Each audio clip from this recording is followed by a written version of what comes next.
Okay, everyone, welcome back.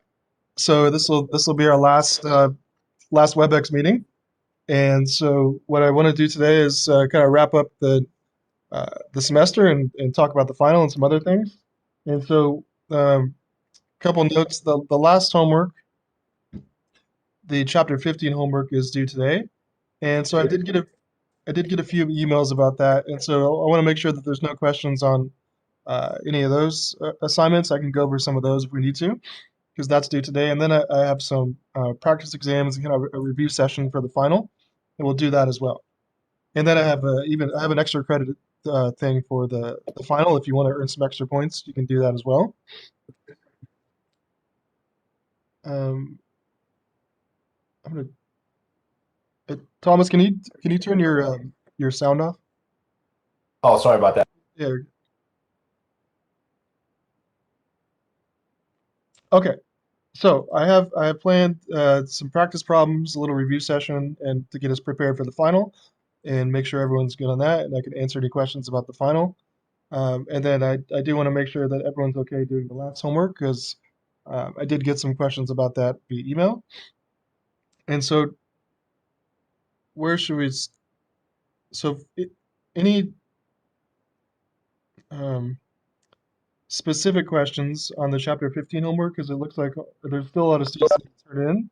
And so if you did have any questions on that, I can answer any of those if you have specific questions there. Or if not right now, I can come back to it after we do the review session. But let's just so it, anyone right now have any questions about the problems from the chapter 15 homework that I can answer?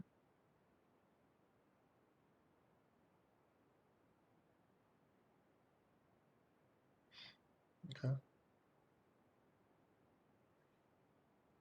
Okay. Well, I'll come back to that. I'll ask again after we do the final and the review session, and just to make sure. So, if you did have some trouble with the chapter 15 homework and you do have some questions, then make sure you let me know, and I can cover those today.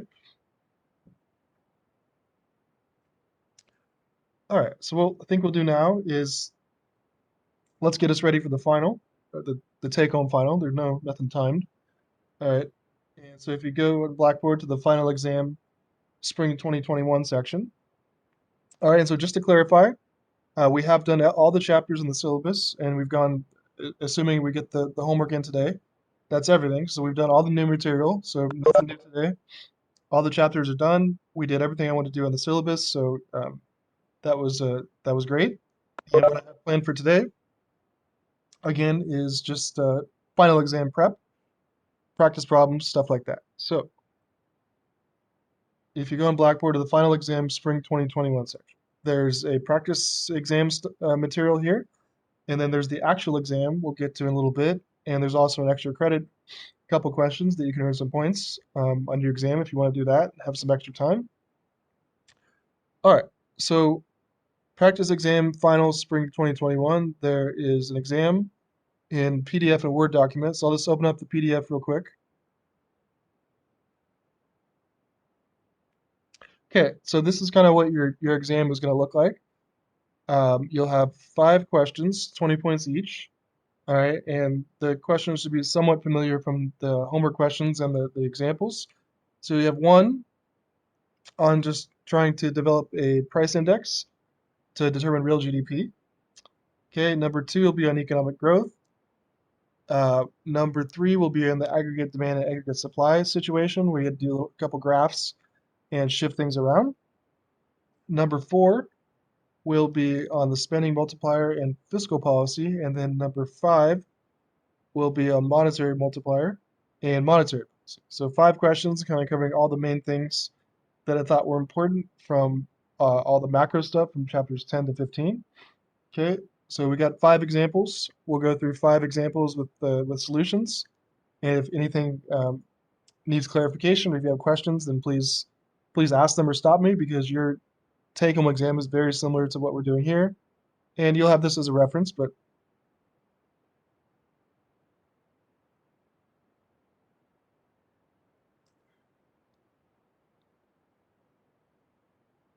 all right. Okay.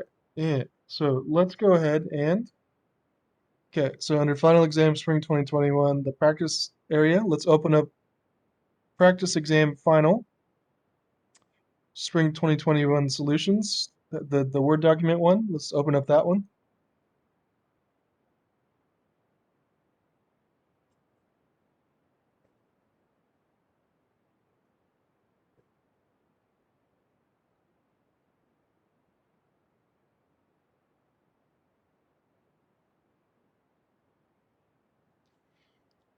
Okay, here we go. So let's go through this one. All right, get us ready for the final. So this is the practice exam, which is very similar to the actual exam, kind of like the other practice ones we've done. So number one, 20 points using a price index to calculate real GDP. So you'll get an example with a few things. You have to develop an index, calculate nominal GDP, and then based on the indices, you're just going to calculate real GDP based on the price indexes and whichever year is the base year. Okay? So assume a single good economy where the only production good here is smartphones, and refer to the table below for the measurement year, the corresponding units of output quantity, and the nominal price of smartphones, which is the price column. And so your base year is 2010. So it's going to tell you what the base year is. And when it tells you what the base year is, that means you're putting all the prices in the base year. Okay? So in this example, we're going to put all the prices into 2010 prices. And so we're going to get real GDP based on 2010 year prices. So everything is going to be in 2010 prices. And when we do that, that means we have real GDP in base year 2010. Okay? So pay attention to the base year because that's the indicator of which one you're going to use. So please determine the price index, nominal GDP and real GDP in 2010 prices. That's our base year for 2010, 2015, and 2020. All right, and remember when you double check, when you get the base year, when you get nominal GDP and real GDP, for the base year they're going to be the same because that's the base year. So that means that when we do the calculation, nominal GDP and real GDP for 2010 should both be exactly the same number, and that'll confirm that we're doing it right. Okay. So you'll get you just said you get the columns here for the years, the quantities and the prices, and then you'll have A, B, and C, where A will be the price index, B will be the nominal GDP, and C was the real GDP. So just okay. So here's on the actual test, you'll see that like you'll get these columns, right? This and then what you calculate is right here for this column, this column, and this column. So this is the part that's blank, but all the other information will be set up for you.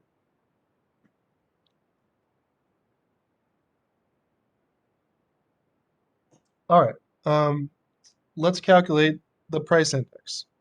So remember, to get the price index, all you have to do is divide all the prices by the price in the base year. So the base year is 2010. So divide all the prices by 200. Okay, that's all you got to do. To get the index, the price index for each year, divide all the nominal prices by the base year price. Okay, so the base year price is 200. And that means that the base year price index is always going to come out to be 1. So price in 2010, 200, divided by the base year price, which is 200, is 1. So the price index for year 2010 is 1. Now, what's the price index for year 2015? So divide that year's price, 500. Okay, so just to, like we have data here for 2010, 2015, and 2020. And in 2010, we had 100 smartphones. 2015, we had 500 smartphones. In 2020, we had 1,000 smartphones. And then the prices in those years, respectively, where a price of a smartphone was 200 in 2010, 500 in 2015, and 1,000 in 2020. And probably that's about what they are now. Probably a little more now, but that's what we got. And so the price index for year 2010 is that year's price 200 divided by the base year price of 200. So the price index for year 2010 is 1. Now, to get the price index for year 2015, divide that year's price by the base year price of 200. So 500 divided by 200 is 2.5. So the price index for 2015 is 2.5. Okay, to get the final index, just divide this year's price by the base year price of 200. So 1,000 divided by 200, and that gives us an index of 5. So these are the price indexes: 1 for 2010, 2.5 for 2015, and 5 for 2020, right?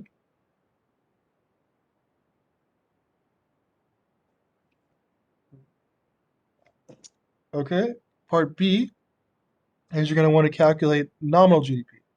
In nominal GDP is just the value of all the smartphones in that year, in that year's prices. So just take, it's basically just quantity times price in that year. So just multiply that times that in the respective year, and that's your nominal GDP. So quantity is 100, price is 200 in 2010. So 100 times 200 is 20,000. Okay, so nominal GDP is 20,000 in 2010 prices. Okay, what about for year 2015? We got 500 phones, and they were 500 each. So 500 times 500 is 250,000. So that's the nominal GDP in 2015 and 2015 prices. Okay. And then in 2020, 1,000 phones, $1,000 each. So 1,000 times 1,000 is 1 million. All right. So it's $1 million is the nominal GDP in 2020 and in 2020 prices. So we got all the GDPs in those years' prices, all right, in this column. So 20,000, 250,000, and a million. Okay, and so now the next step, the purpose of this exercise is to use the index to convert nominal GDP to real GDP in 2010 prices. And we've done that by setting up the index. So now the last step is just get real GDP. And all you got to do to get real GDPs is take nominal GDP and divide it by the index in that year. So divide that nominal GDP by that index. Divide that nominal GDP by that index. Divide that nominal GDP by that index. That's it. So for 2010, nominal GDP is 20,000. The index is 1, and 20,000 divided by 1 is 20,000. So again, you should get that the nominal GDP of 20,000 and the real GDP of 20,000 are the same for the base year, because that's how you set it up, right? So that's how you check if you're at least doing that part right. Okay, and then how do we get real GDP for 2015? Divide nominal GDP by the price index in this row. So 250,000 divided by 2.5, which is 100,000. Okay, so that's real GDP for year 2015 in 2010 prices. Okay. Now, last thing is get real GDP for year 2020. So divide that year's nominal GDP by that year's index that you calculated. So 100,000 divided by 5 is 200,000. Okay, so we've got real GDP now for each of the items. So what this last column means, the important thing is the real GDP. So real GDP for year 2010 is 20,000 in 2010 prices. It's 100,000 in year 2015 in 2010 prices, and it's 200,000 in year 2020 in year 2010 prices. So these are all the real GDPs, and everything is in base year 2010. Okay. So that is how you do this exercise. You want to get the index, first of all. Just divide the nominal price by the base year price. You want to get the nominal GDP, just divide the nominal quantity times the nominal price. And then you want to get real GDP, which is take the nominal GDP and divide it by that year's index. And again, always confirm that your base year nominal GDP is the same as your real GDP because it's in the base year. Okay, so everyone, any questions on this one? Everyone good on what to do for the exam, how to get the index, the nominal GDP, and then importantly, the real GDP?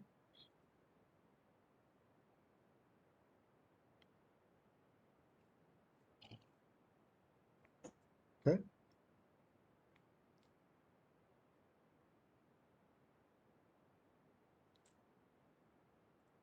All right. Excellent. So you can use this one as an example, and I believe there was a homework question, which is another example, and then you'll have another question on your final. Okay. So number 2 should be similar to another homework question we have, which wasn't too bad, which is calculating economic growth and GDP per capita. So number 2, economic growth.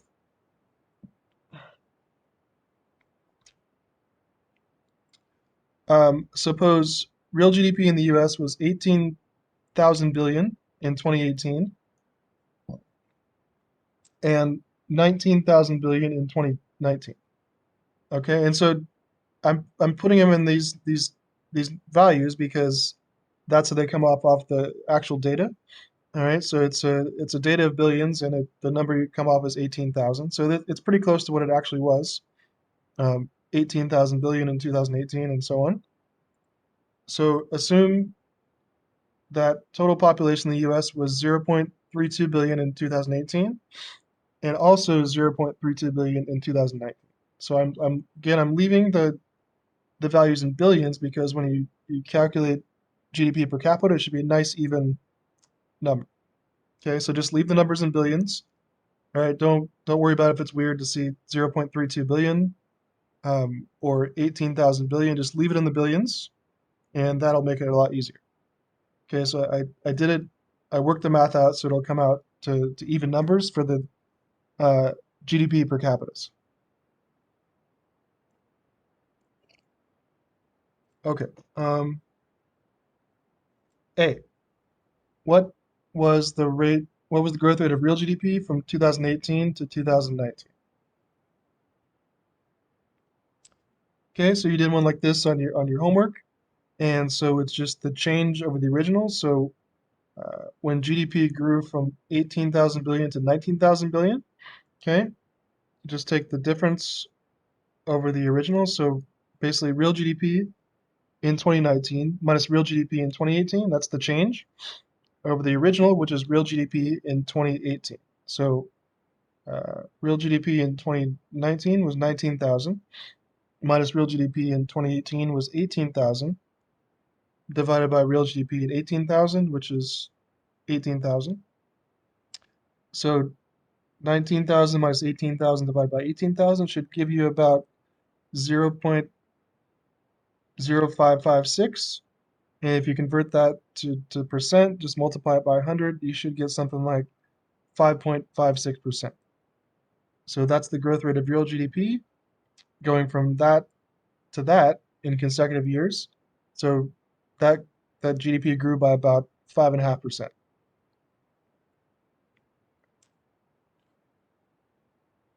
Okay, then part B, you're going to calculate GDP per capita in both 2018 and 2019. And there's a little bracket saying your GDP per capita answer should be whole numbers in the thousands. So leave everything in the billions and just take the ratio, okay?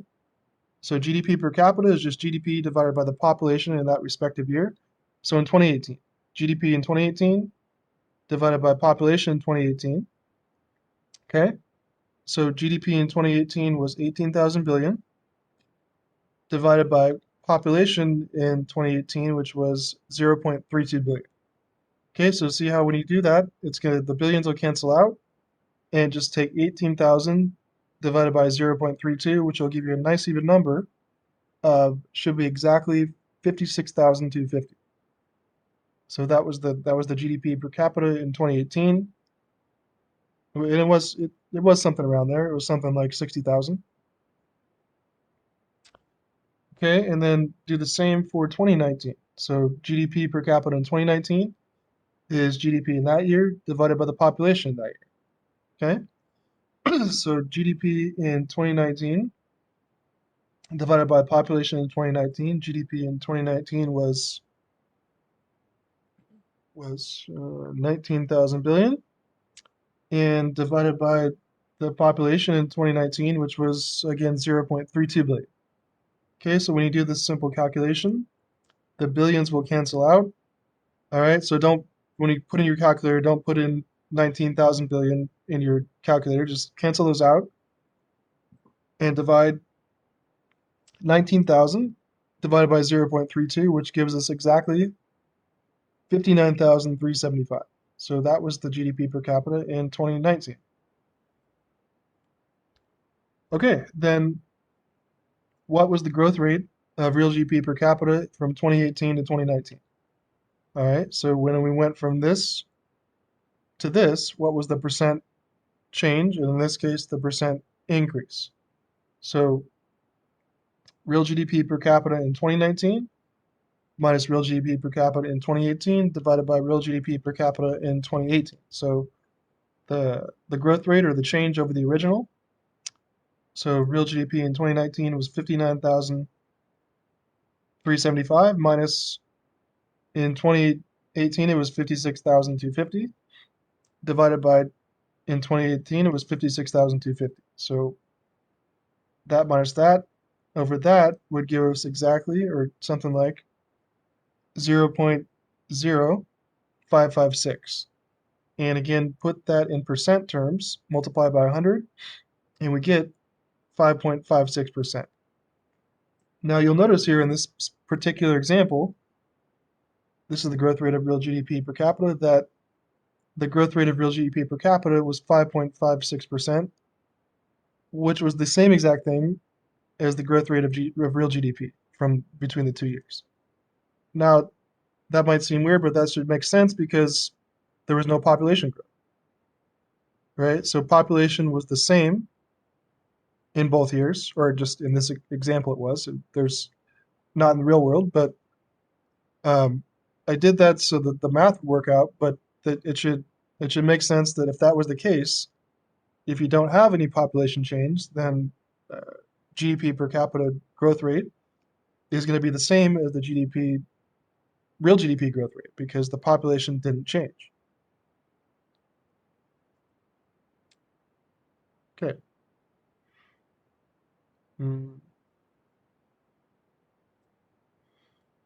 All right. Questions on this one? How to get? And so one comment is when I was looking at your homeworks, make sure that you always put the newer number first here.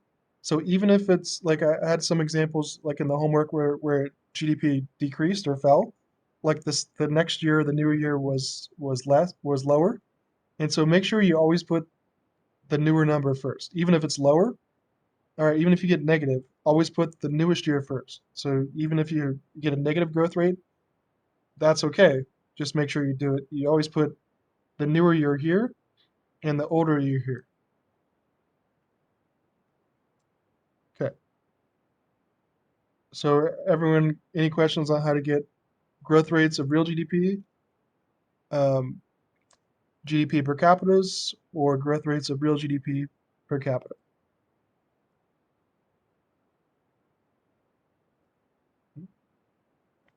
Okay.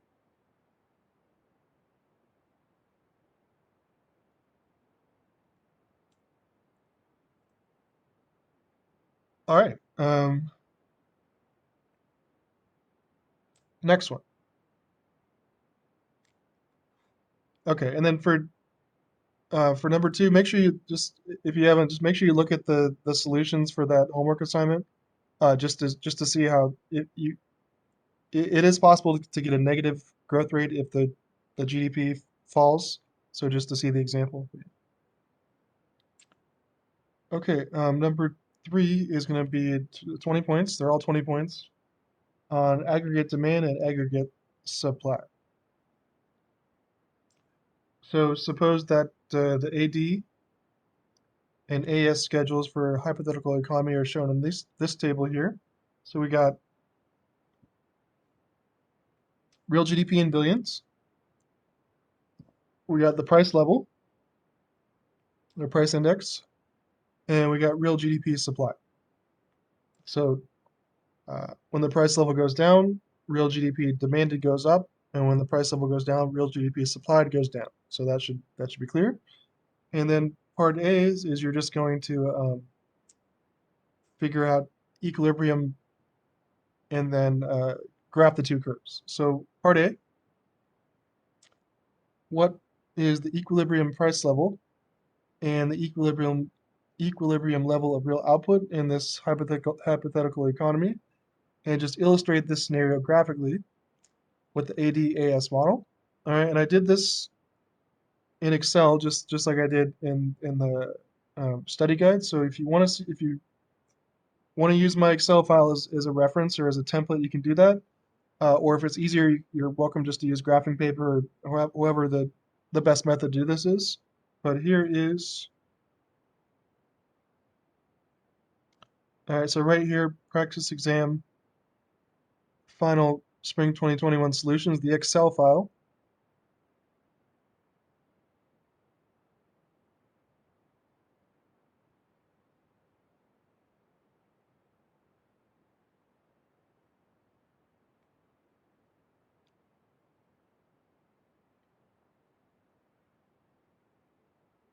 Okay, so I guess this is the only thing I used Excel for in this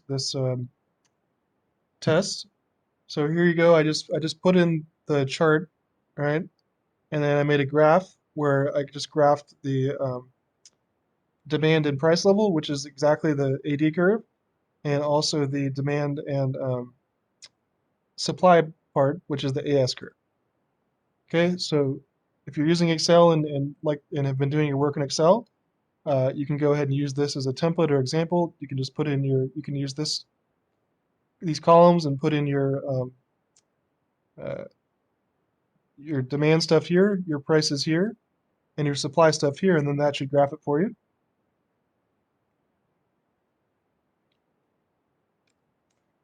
Okay, so all we did was plot these points, right? All the ones for price and demand, and then that gives us the AD curve, right? All those points.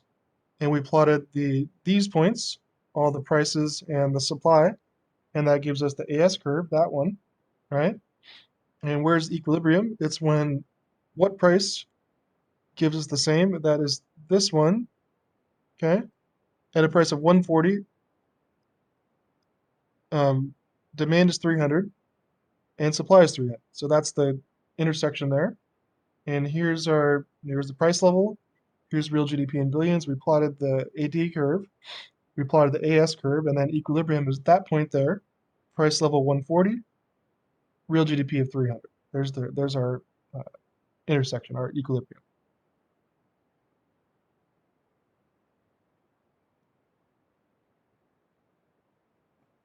All right. B. So we're gonna have a shift here.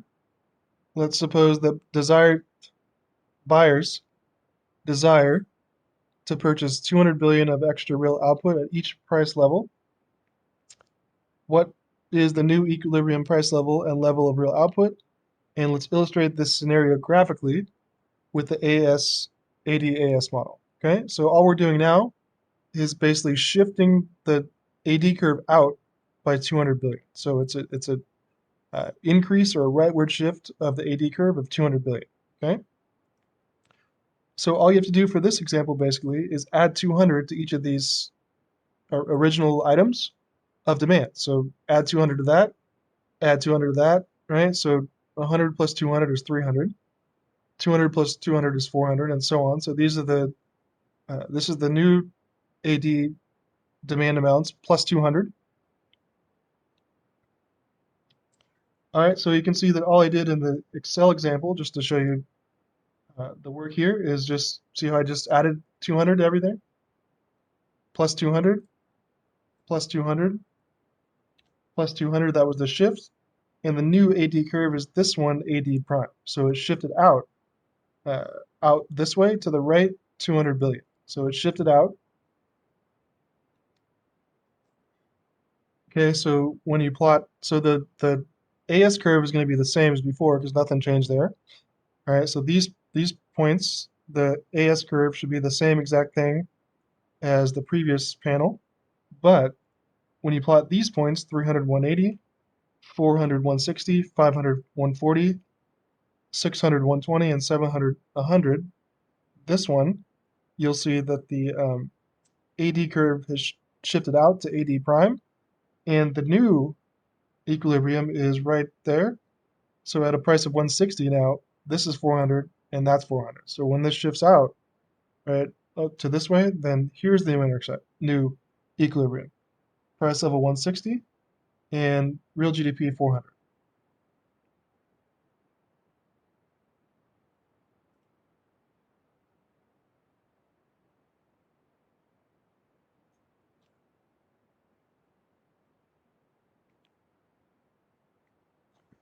All right, then part C, in addition to part B, suppose that the amount of real GDP supplied increases by 200 billion at each price level. So now supply is going to increase by plus 200. So now what is the equilibrium price level and level of real output? And let's illustrate this scenario graphically in the final model here, the ADAS model. All right. And so now let's add 200 to each of these items in the supply column. So plus 200 is 700. This plus 200 is 600. So Excel wise, all I did was add 200 to the original items for supply. See?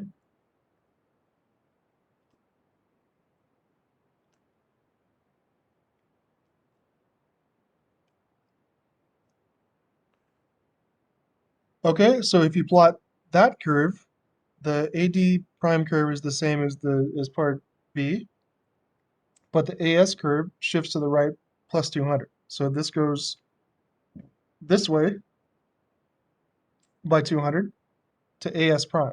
So you can see that the new equilibrium now is now price level 140, where both supply and demand are 500 billion.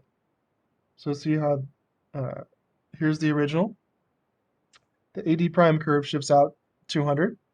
Then this one, the AS curve shifts out 200 to the right. And then our new final equilibrium after both things increase is we got a price level of 140, which was the original, but GDP is much higher at 500 billion. So the new final equilibrium is price level 140 and real GDP is 500 billion, right? There's the new intersection. Okay, so basically uh, demand increased by 200, supply increased by the same amount, 200, and the final portion we're left with the same price level and much more GDP. All right, more supply, more demand, more GDP. Okay, so in this one, just you want to plot the curves, right? Plot all the real GDP demanded and the prices. That'll be the AD curve. Then plot all the real GDP supplied in the prices.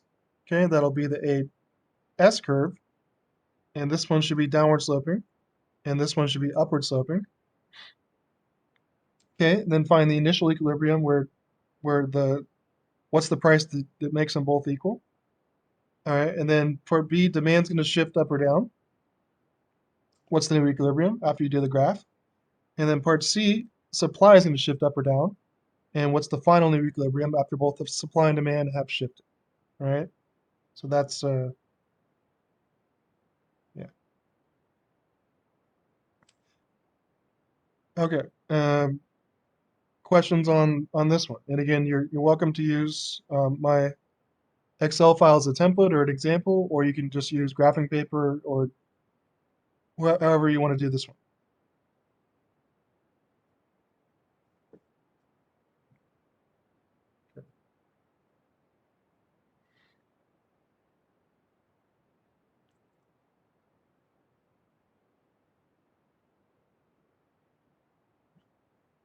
All right, number 4 is going to be on the spending multiplier and fiscal policy.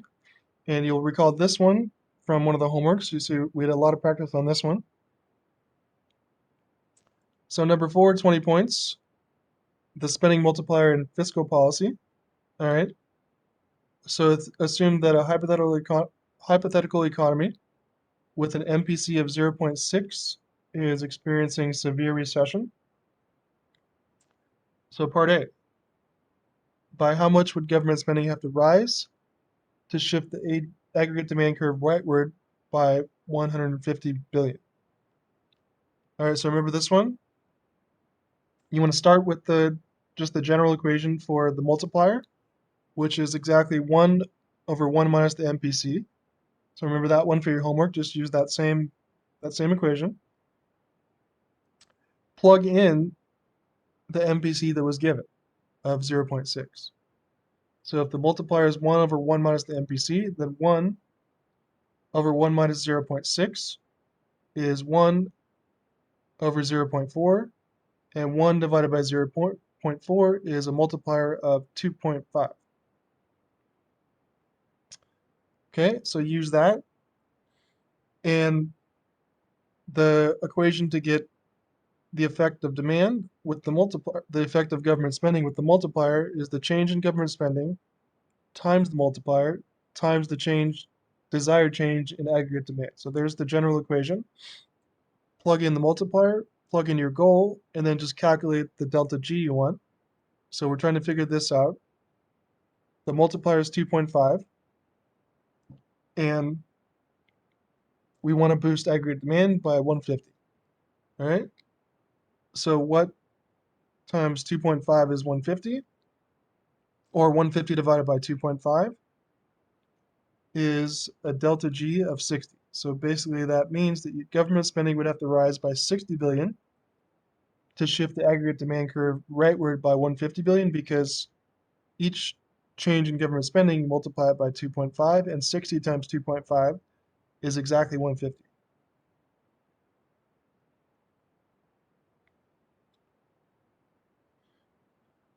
Okay, and then B. Let's do the tax portion. So how large a tax cut would be needed to achieve the same increase in AD? And remember, here's the general equation. The only difference is you're plugging in the MPC into the effect on the left side, because when new money is given via tax cuts, only a portion of it is spent and goes into the economy, and the rest of it is saved. And this is the MPC, the marginal propensity to consume. So that means on the margin, consumers spend 60% only of any new money from taxes or whatever. So they're only going to spend 60% of this new money from tax cuts, and the other 40% is going to just go into their checking accounts, going to be saved. So we can only measure 60% of this effect, and so we're going to have to factor that in here when we do the tax cut, right? So the general equation is the change in taxes times the multiplier times the MPC is going to be equal to the desired goal of boosting aggregate demand. And we got everything here except we're trying to find this. So plug in the multiplier of 2.5, plug in the MPC of 0.6, and our goal is to shift aggregate demand by 150. So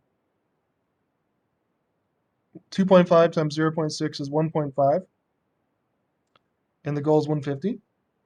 So what times 1.5 is 150, or just divide 150 by 1.5, and that gives us a change in taxes of 100. So what that translates to is essentially a tax cut of 100 billion would be needed to achieve the same increase in aggregate demand, and that's again because only 60% of this goes into the economy, and the other 40% doesn't affect GDP. It's safe.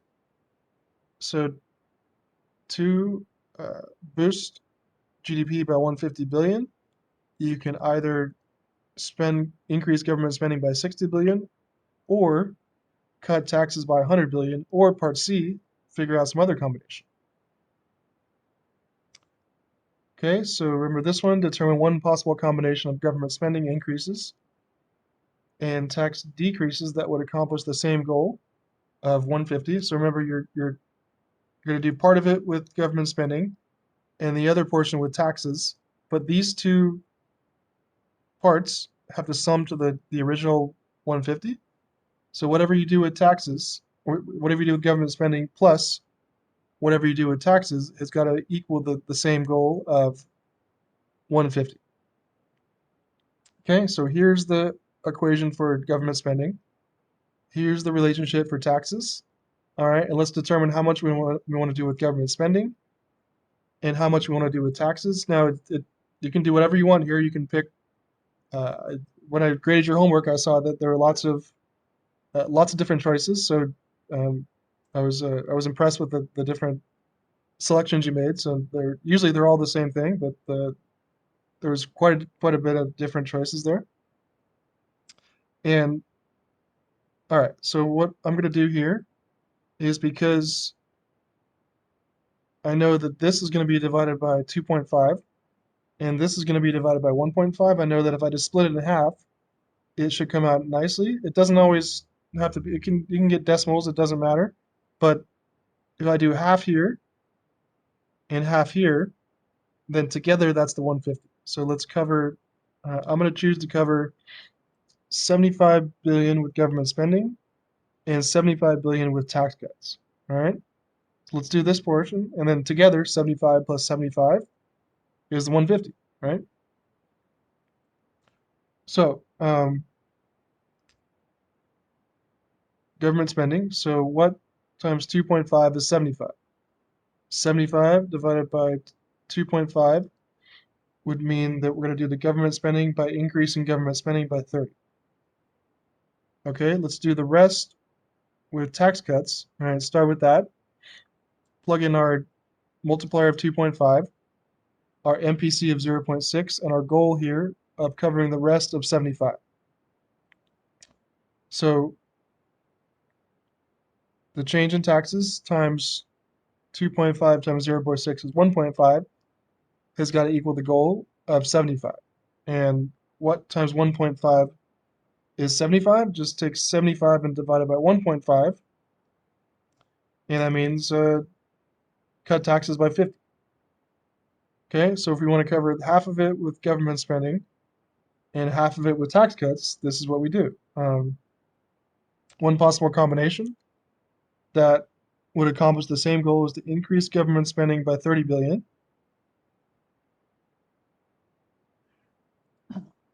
and to cut taxes by 50 billion. And I put a little equation just confirming that it equals the total from before. So if we covered 30 billion with government spending, all right, multiply it by 2.5, plus 50 billion with tax cuts, and multiply it by that number of 1.5, then this plus this sums out nicely to exactly 150, and that's our goal. So there's other answers for part C, but what we've determined is that to increase aggregate demand by 150 billion, you could um,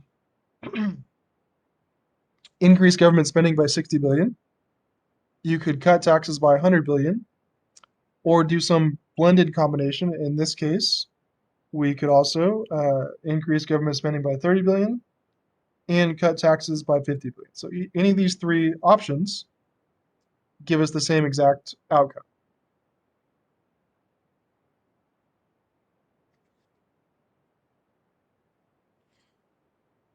Okay, so we had a bunch of practice on this one in the examples in the homework, and I think it seemed like most students had a pretty good idea of how to do this problem. But just to double check, any questions on how to do this one? How to get the multiplier, do the government spending part, do the tax cut, and then think of some combination in which you can accomplish the goal with using both some portion of government spending and the rest of it with tax cuts.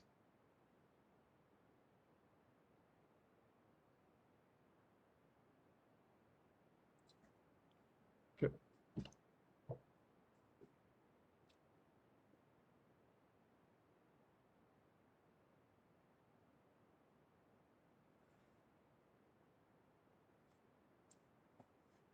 All right.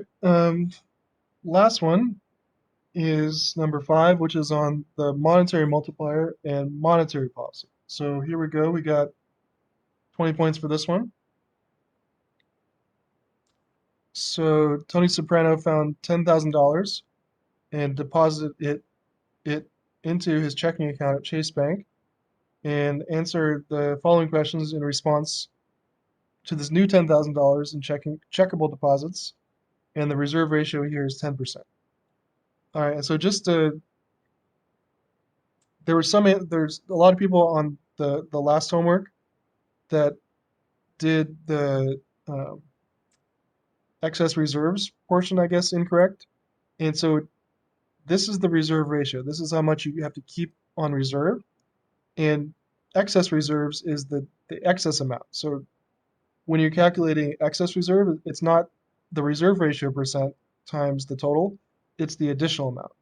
All right. And so if the reserve ratio is 10%, you can lend out 90%.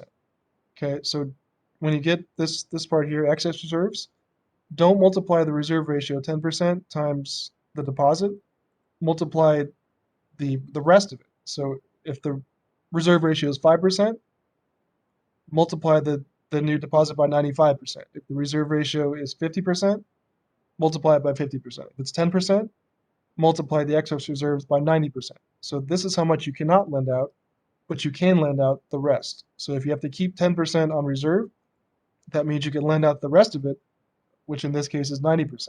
So I think on the homework question, I think it might have said the reserve ratio is 5%, and there was quite a few that calculated excess reserves as 5% of the new money when it should have been 95% of the new money. So just to clarify that what we're trying to do there. Okay. So part A, what is the maximum amount of new loans that Chase Bank can make, which means excess reserves? Okay, so this is all dependent on the deposit and the reserve ratio. So the deposit was 10,000. The reserve ratio is 10%. So that means the bank, Chase Bank, can lend out 90% of the 10,000 because only 10% cannot be lent out.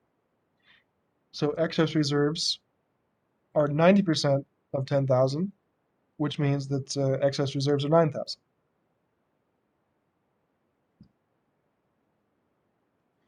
Okay, so we see how we got that based on the reserve ratio. So just make a note there that your excess reserves are what you can lend out, not the reserve ratio. So it's basically, I guess it's like 1 minus the reserve ratio. Okay, B, what is the size of the monetary multiplier? And remember that is just 1 divided by the reserve ratio. That's the simple equation that we have. So 1 divided by the reserve ratio of 10%, and 10% in decimal terms is 0.10. All right, so 1 divided by 0.10 is a multiplier of 10. Okay, and now what's the maximum checkable deposit creation, big D? And so that is just excess reserves times the multiplier. So checkable deposit creation is the new 9,000 in excess reserves times the multiplier, which means that we can possibly create, the whole banking sector can create up to $90,000 in new money based on that initial 10,000 and based on the multiplier.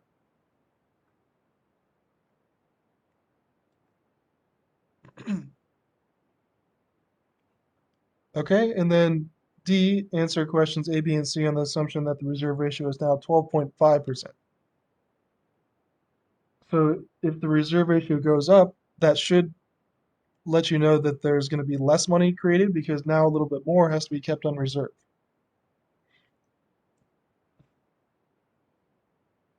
Okay, so if we have to keep 12.5% on reserve, we know that the bank can lend out the remainder, which is basically 1 minus 12.5, which is 87.5%, right?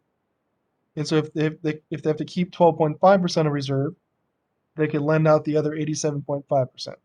So that's maybe how we should do it, is just do kind of 1 minus the reserve ratio is the percent they can lend out.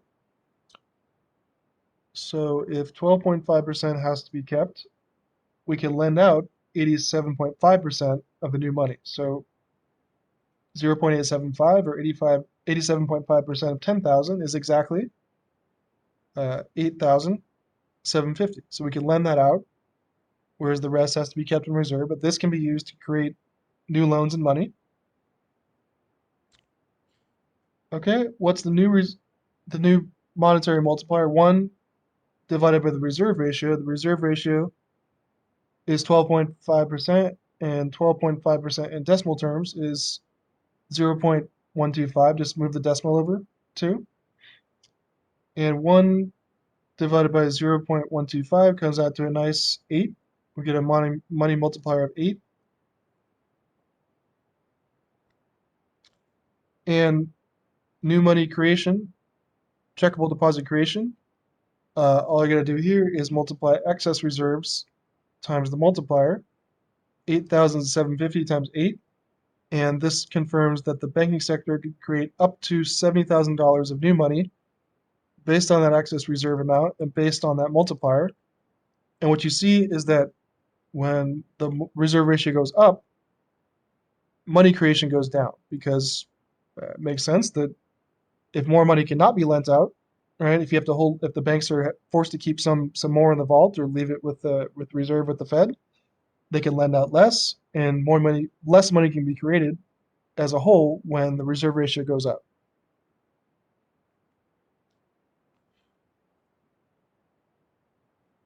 Okay, so we got one more part for number 5, but questions on this part? I just wanted to clarify that specifically that I want to make sure no one gets the excess reserve portion right and everything. So make sure you do the excess reserves are the amount that's not kept on reserve. You can lend out the extra. All right, and I think everyone got the money multiplier in this part correct, but yeah, this was the big thing to look at. So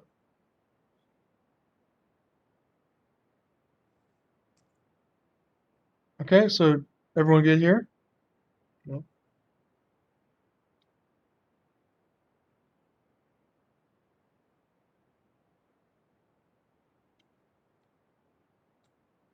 Right. Okay, I have one more part E, and this is I tried to put in one little piece of like real world stuff just to kind of make a little uh, analysis of current events or semi-current events. So E, all right, so the practice question has something on the last recession of the financial crisis, 2007, 2009 recession, and then the test that you have, your take-home example has a question based on the current COVID-19 economic crisis. Okay, so at least something that relates to current events, or attempts to. So E, during the 2007-2009 recession, in addition to conventional open market operations, the Federal Reserve announced it would buy mortgage-backed securities as a monetary policy tool. All right, and I have a web link there. And so all I want you to do for this one, and you can use my example here, is just explain when you get the example, briefly explain the cause-effect chain from this specific expansionary monetary policy. In this case, the Fed buying mortgage-backed securities as a tool, and how it boosted real GDP in the U.S. economy. So I think this link is just like the official announcement. It has nothing to do with the how to solve the equation, but I'm just proving to you that it actually happened. So if you click there,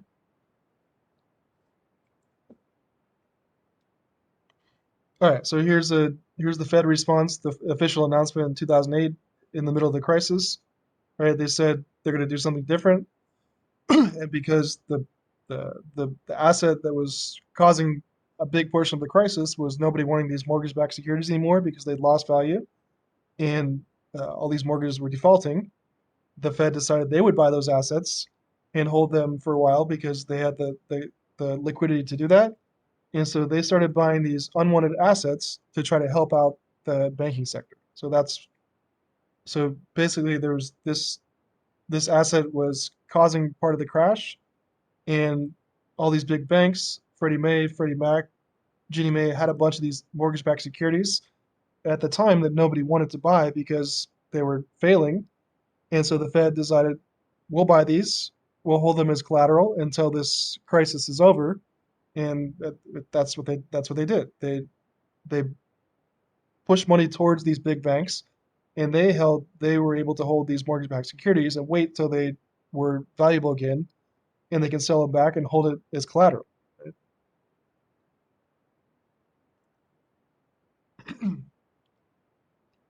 Okay, so I just put in the general equation for GDP, which is GDP equals consumption plus private gross investment plus government spending plus net exports.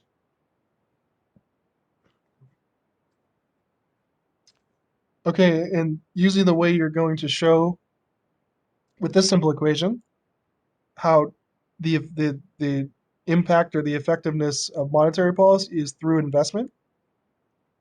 So basically, with all these the monetary policy tools, the Fed's going to do something that's going to affect interest rates, which is going to affect investment. All right, and by affecting investment, normally making it go up, that's going to boost GDP. All right, so the Fed is doing things that affect interest rates. Interest rates directly affect the level of private investment, and that exactly affects GDP. Okay, so here's a little story of my solution here. So you can, you don't have to do like when you answer this question on the test, just kind of do something similar to this. Just show how that Fed policy, how that expansionary policy uh, boosted GDP. So here we go. The Fed buying mortgage-backed securities, how did that specifically boost GDP? So here we go. Buying mortgage-backed securities is essentially a form of quantitative easing. So the Fed is doing something different. It's buying assets that are not just long-term government bonds. They're buying something that's more uh, risky, but it's something that had to be done given the nature of the crises. So quantitative easing is basically the Fed buying assets that are not traditional, something that's more risky or something like that. In this case, it was buying the mortgage-backed securities was essentially a form of quantitative easing. So here, the Fed bought mortgage-backed securities from banks and the public. What this did, this put more money in the banking sector because the Fed is holding these financial assets, the mortgage-backed securities collateral, and banks receive the inflow of money from the Fed, which gets infused back into the economy via lending. So the banks are able to sell those assets, which nobody wants. They get the money, they get a bunch of liquidity from the Fed, and the Fed can start making loans and get money back into banks and businesses and households. Okay, but note that especially during the financial crisis, the MBS was a riskier asset than the Fed typically pursues. However, given the nature of the crisis and historically low interest rates, the Fed has had to turn to more creative monetary policy tools. All right, so similar to the current situation, a lot of the traditional monetary policy strategies are ineffective because interest rates are so low, and so the Fed has to do something else, right? And here's what happened. So the cause effect chain was as follows.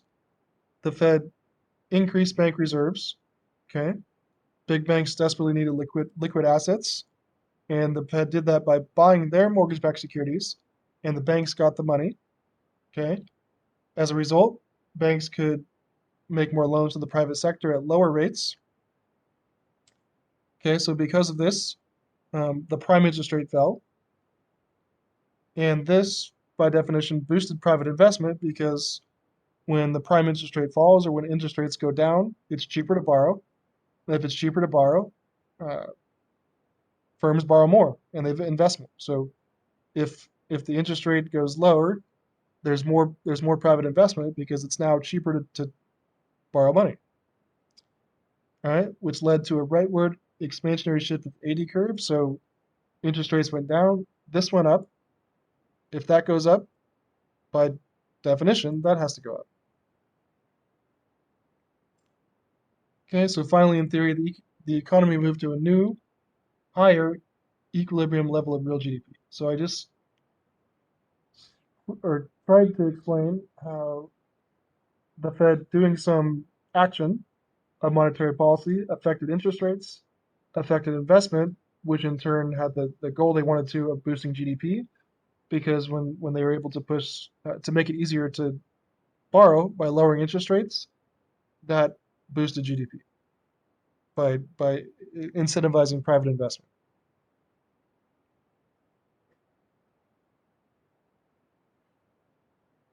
Okay.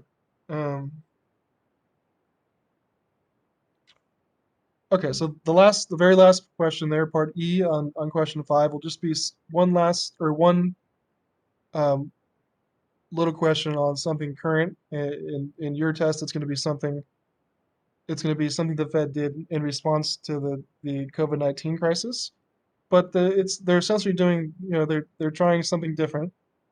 They're trying to get money into someone who needs it most, and they're doing it by trying something more creative than traditional monetary policy, because either that's not working or interest rates are too low or money needs to go somewhere, and the Fed usually has the liquidity to do that.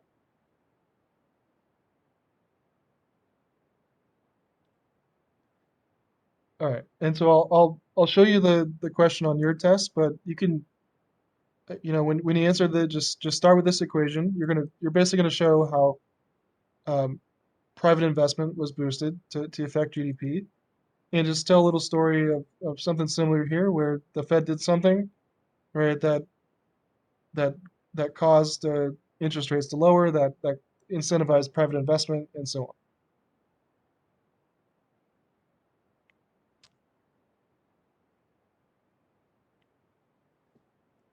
Okay, so this last part E, um,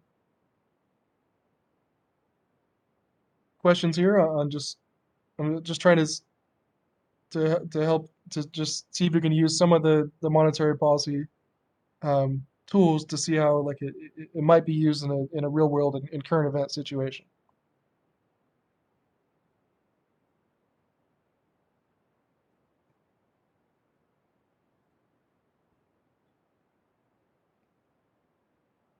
All right, so on this part E on your test, just use my solutions here as an example. Don't I'm not going to grade this too critically. I just wanted to get some idea of how to talk about or analyze the Fed doing something a little bit different given the nature of the crisis or the recession. Okay. All right.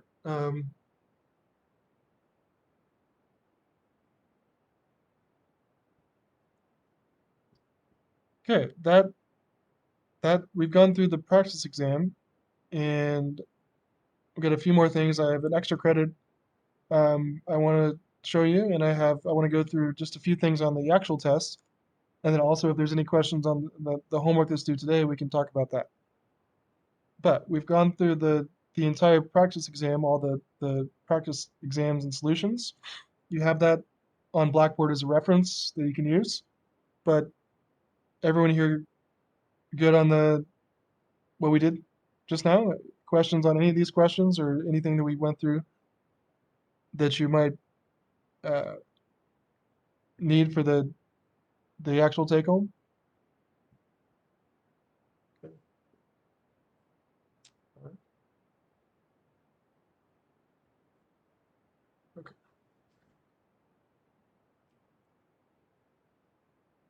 Okay, let's close that.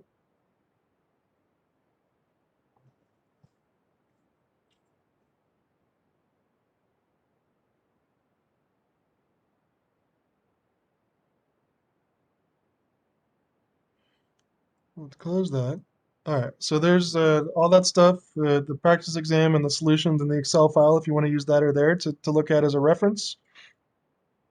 Okay, so this year, your final exam, spring 2021, it's worth the same as the two previous exams. So it's worth the same as midterm 1 and midterm 2. All the exams, I think, are 15%. And you have a PDF version, final exam, ECON228, spring 2021, or a Word document. They're both the same. All right, they're both right here. Make sure you don't solve the practice exam. We've already solved that. So come down here, final exam, spring 2021. It'll have like the instructions. So you can use either the PDF or the Word document. They're exactly the same. I'll just open up here the PDF.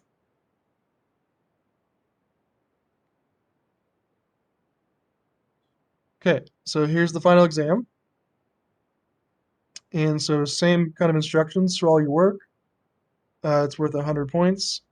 And if you can email me your answer sheet by next Monday, May 24th. And the same due date as the syllabus, but it's due next Monday, May 24th by email. And if you could prepare your answer sheet as a PDF or a Word document, that would be preferred. So just email me your answer sheet as we've been doing for the tests by next Monday.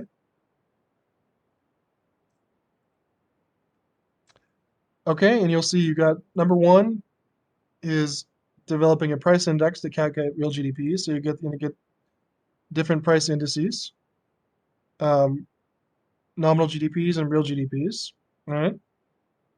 Number 2, you're going to calculate economic growth. And so I made this one a little more current. So just note that GDP is 19,000 billion in 2019 and 18,000 billion in 2020. So you should have a negative growth rate because GDP fell. So double check that you're looking at the question here, because if GDP goes down like it does here, you're going to have a negative growth rate. Okay, so calculate the growth rate of real GDP, then calculate the GDP per capita, and then calculate the growth rate of real GDP per capita.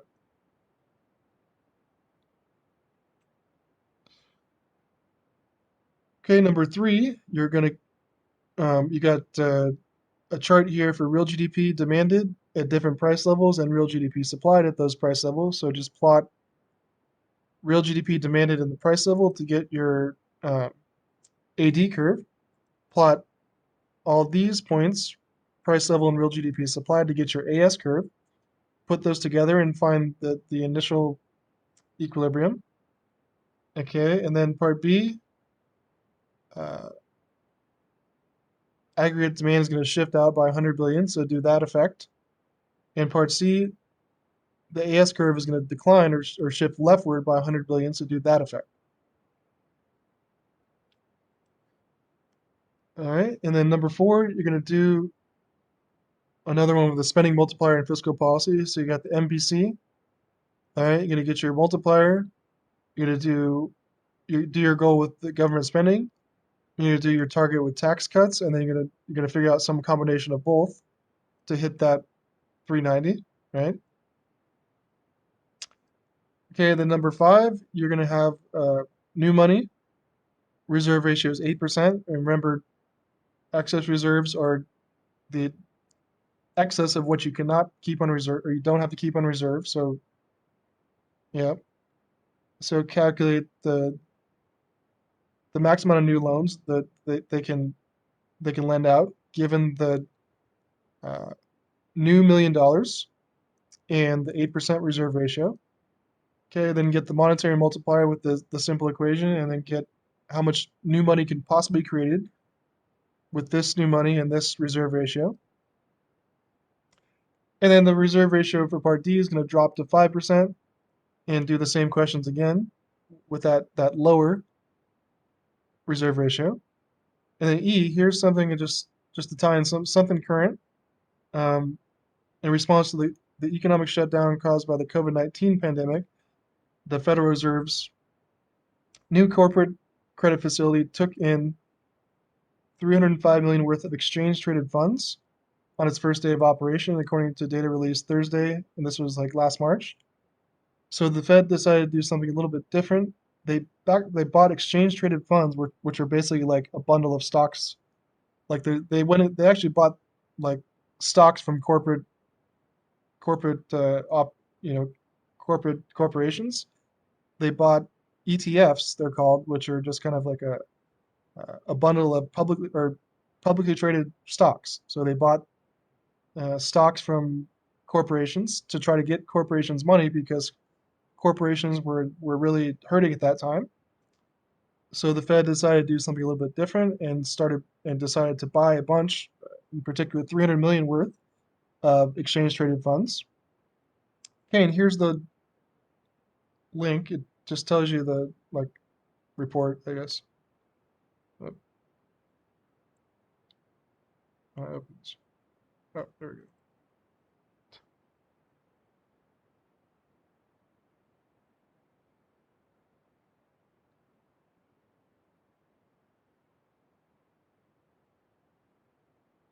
Okay, it's not.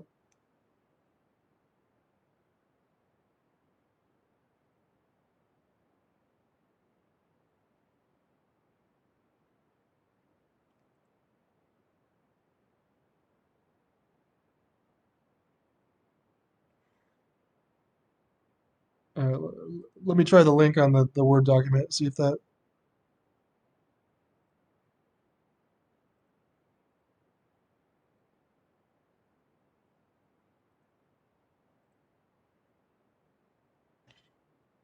Okay, here we go.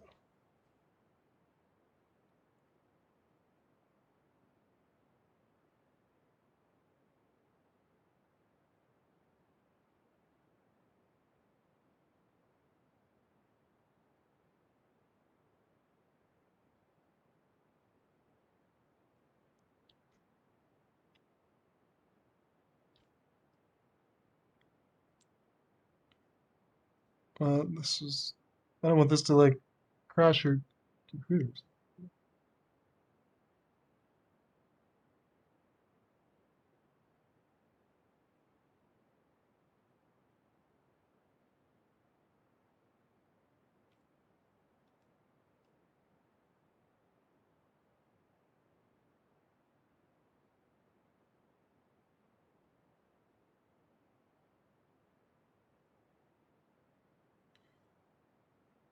Okay, well maybe don't click on that link because it.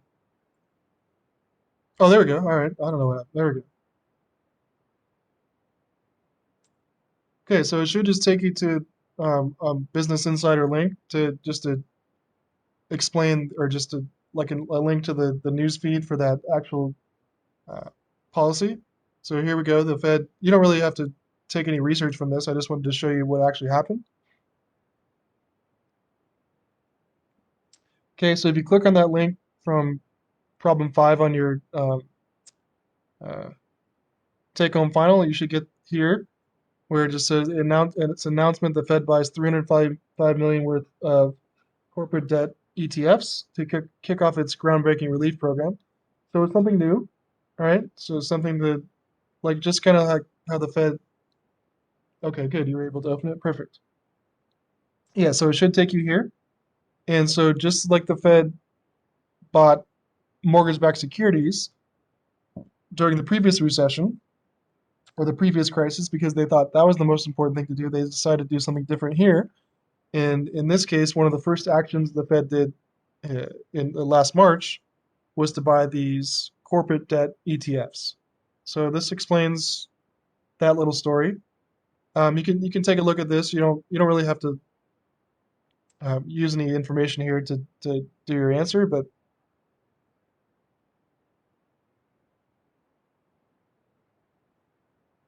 okay. So part E, just want to throw in again something semi-current of monetary policy. So all I got to do for part E, just give a little paragraph. You can use mine as an example.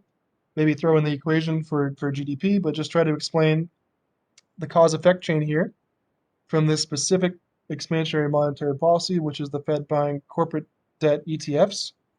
exchange traded funds and how the Fed expects this action to boost real GDP in the US economy. And again, you can view this as a different form of quantitative easing, the Fed trying something different because its traditional uh, normal policies weren't as effective and interest rates were getting low again.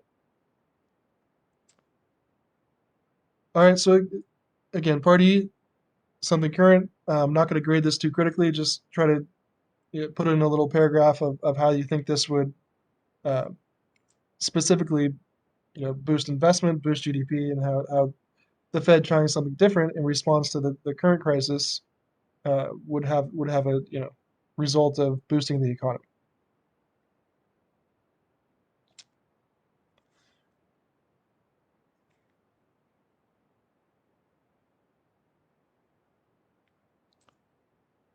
Okay. Okay. There's your. This is your take-home final, which is due next Monday, and questions on what I want you to do here for any of these ones.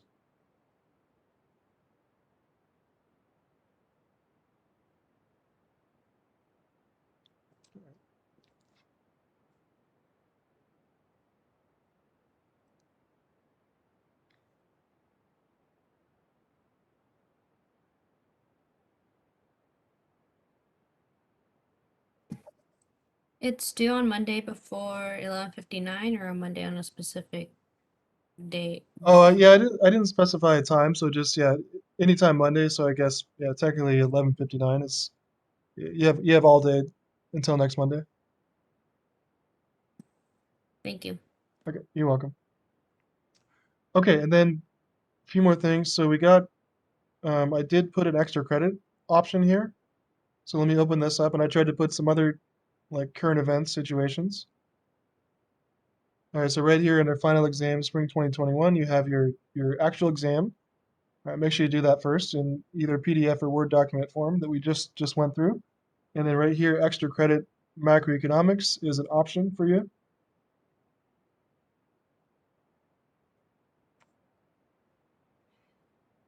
All right, so there's a couple questions, and it shouldn't take you too long if you want to take the time to do this. And it's something that's very current and I thought might be relevant and interesting. So here's an extra credit option for macroeconomics, and you know, I gave the last time I put extra credit, it was worth 10 points.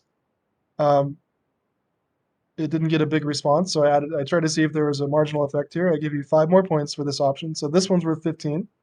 All right, we'll see if we get more students, but again, it's extra credit. It's your option.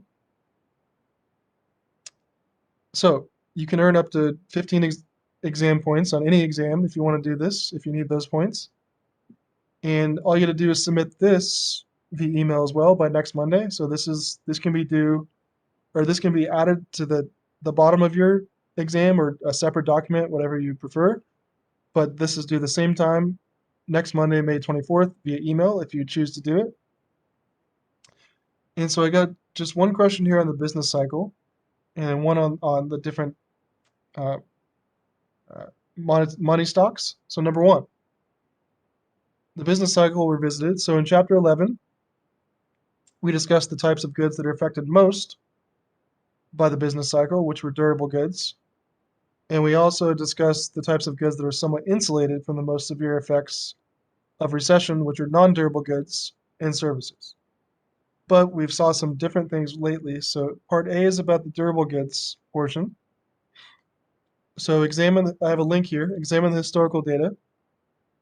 And then in March, April of last year, 2020, the beginning of the COVID-19 pandemic, what happened to consumer spending on durables? Did it go up or go down? And then the second question, has consumer spending on durable goods fully recovered? All right, so if you open up the link,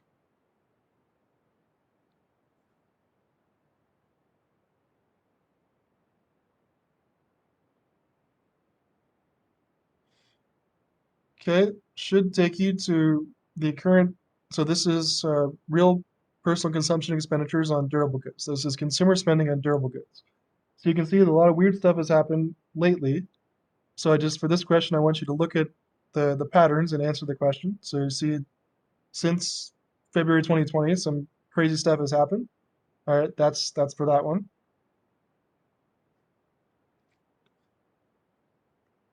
Okay, and then B, non-durable goods. Examine the data there.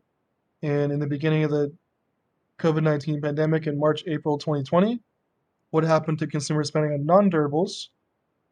Has consumer spending on non-durables fully recovered? All right, so this should take you there.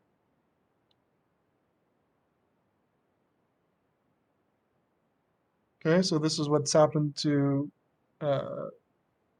spending on non-durable goods.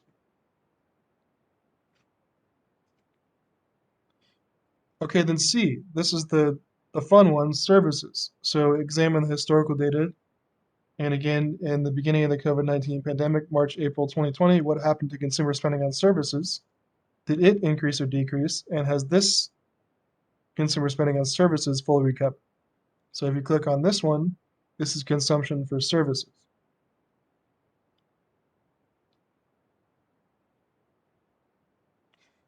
Okay, look at that. So we're not going to, so this is the extra credit, so I'm not going to go through it, but you can see that this one, this graph is the key to this question. And so we're seeing contradictory behavior on spending on services, and you can see that there in the data. So that's the point of this question.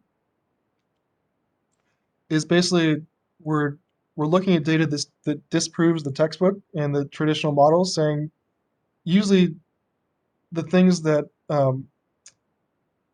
when the economy is in a downturn, when there's a recession, normally what happens is consumers don't spend as much on durable goods like houses and cars, and non-durable goods like food and clothing, but they continue spending on services. And in fact, historically, spending on services had gone up often during recessions. But during the current situation, the current recession, the current pandemic, this is completely the opposite. So this has been affected the most. And in fact, spending on houses and cars has gone up. So we've seen like contradictory, and obviously it's due to the nature of the pandemic, given what consumers have been limited to do. But I think it's a really interesting bunch of data that you can see kind of what you learn in the textbook. It doesn't always hold if there's a specific change in a given recession. Okay, and then D, regarding consumption on services from part C, is your finding contradictory to what we learned in chapter 11? It should be, and why do you think that is the case? So this one is just a couple quick answers, yes or no, what happened, if you want to do that one. Okay, I think it's interesting, and I think it's always fun to see something that's contradictory to what you might expect. And this one as well. So the M1 and M2, remember in chapter 14, we learned that M1 is equal to currency plus checkable deposits. And we also learned that M2 is M1 plus near money. So these are the two measures of the money supply. Okay, M1. Okay, so I think I showed you this in class, but look at the historical data here. And again, since March, April, the beginning of the COVID-19 pandemic, what's happened to M1?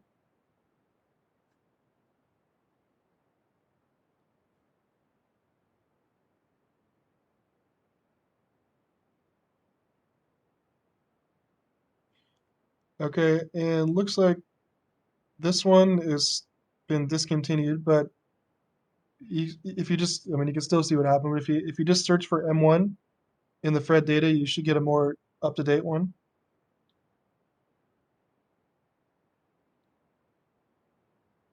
Okay, this one here, M1 money stock. There you go. So again, since last March or so, or last February or so, in 2020, you've seen weird behavior with the M1, right? Look at that. And for M2, look at the historical data for that. what's happened since the beginning of the COVID-19 pandemic in March, April 2020.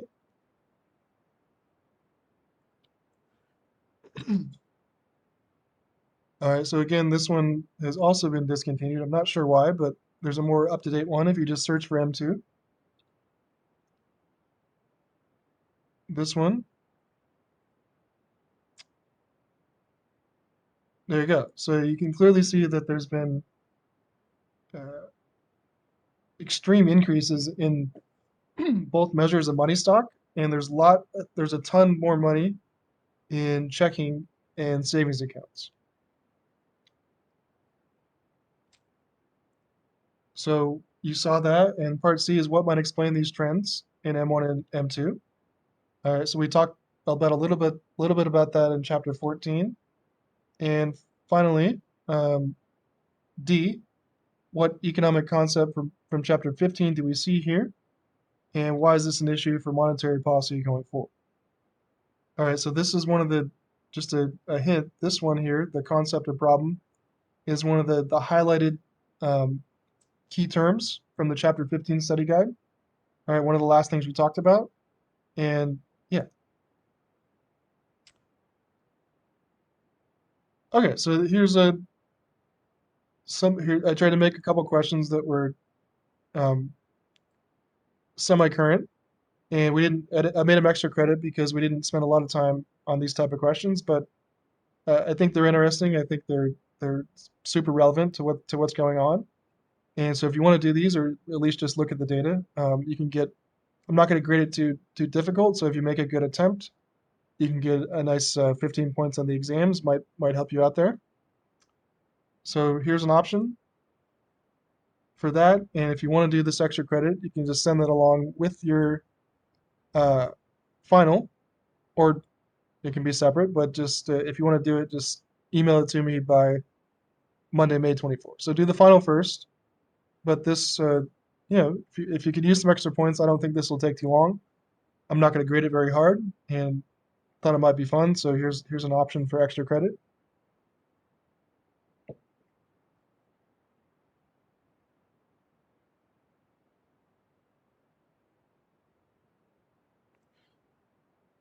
Okay. Any questions on this assignment, optional assignment, before I close it?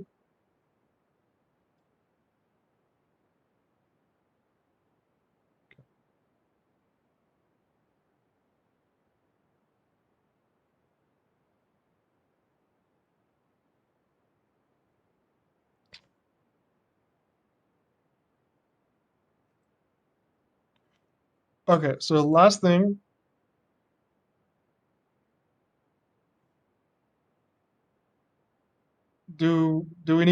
Does anyone need help with the chapter 15 homework?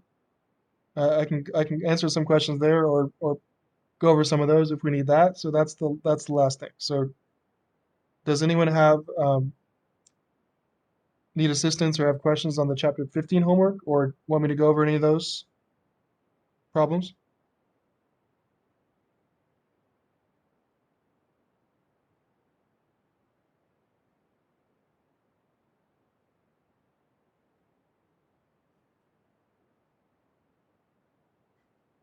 Okay, so I mean we have plenty of time. If oh well, depending on what but we have. Well, I have plenty of time to do it if you want to. So again, everyone is everyone's good on turning in the chapter 15 homework. No questions on that.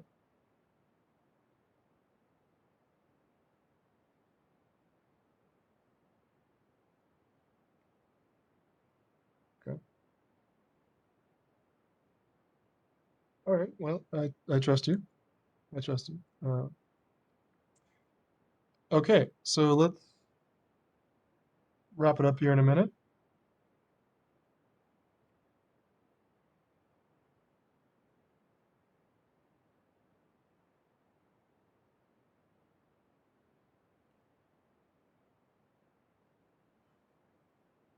All right, so we're almost done with everything. And just to clarify, the last items on the syllabus, uh, chapter 15 homework is due today. And so make sure you get that in. Or if you have any questions, let me know. Well, it's due today, but so get your chapter 15 homework in on Blackboard, and then get your take-home exam emailed to me by next Monday or before. And then if you want to do the extra credit, you can do that as well. So that's an option. And yeah, this is our last meeting. And we've pretty much done everything I want to do on the syllabus. So thanks for participating in all that and learning a bunch of stuff in all the chapters.